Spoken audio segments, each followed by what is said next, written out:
we have horns, so we got like funk, horn band element. So we got the funk stuff. We got a little jazz influence, funk jazz. There's some rock influence, especially in some of the newer stuff that we're writing, and reggae. We got some reggae. We also draw from the 60s soul kind of pool as well. Yes. As well as modern pop. So really, if you could find a sticker or a blanket to put on that, please tell us. Because we have a really tough time answering that question. We have a tough time selling ourselves in that respect. Like, what kind of music do you play? It's always a pause. Yeah, it's like, Well, when I play, it's Klezmer meets Jethro Tull. Klezmer meets Jethro Tull. And when Jim plays, It's bad. no. Like they were saying before, we all came up together in the jazz program. Jazz is based primarily on improvisation. Not to say that all of our improvisations are jazz-based. They're definitely, I think, more funk than anything else. And that's also part of that tradition. Funk band has improvisation built in, I guess. You know, and we're all really pretty strong at it. I think I can speak for everyone in the group that everyone likes to improvise and everyone can do it well. So it's just kind of a natural fit, I think.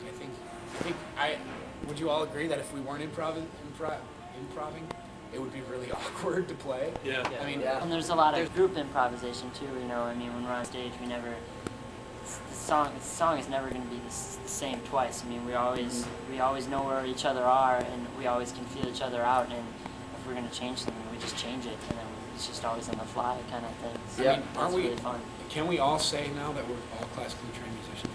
Classically trained as in not trained in classical, but classically trained as in Yeah. So, you know, we're beyond that just, you know, rock band, 4 chords. Not to say that that's anything bad, but, you know, we've kind of progressed beyond that. We're moving closer to more of a collective group. Everyone's contributing together, which makes it really exciting. But that does not make us a jam band. Yes, that's important. That's very important. because we get labeled as a jam band based on us The fact that we improvising. have improvisation. Right. So it's just like, oh, it's just a jam band, and then, you know, there's this stigma about jam band. People are like, oh, I don't want to listen to a jam band. I But don't want to see a jam we band. have, our songs are very structured. We don't go on into extended jams.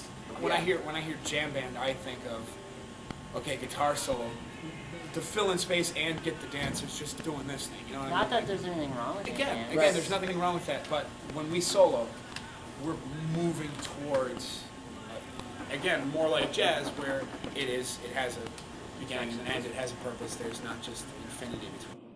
This Moment Ain't Gonna Repeat is one of our tunes, and it's got the same message as Let's Dance, dun, dun, dun, dun, dun, dun, you know, where you're here and you're having a good time, but then once the music's done, you know, it's like, oh yeah, this thing is still happening where, yeah, I'm still never gonna get this particular experience back. So, and I like And that's what's fun performing that song for us, because it's always a different experience and always a different reaction from people. I mean, I don't understand it. We've been playing it for like 2 years now, and we all still just go nuts. Yeah. We're not fatigued playing it. Right, and we usually play it at the end of shows where we're like, we have been playing, and probably before that song we have been fatigued, but then just like, bam, here we go. And it's Crazy. Yeah, I didn't even notice the 40 pounds of steel on my neck.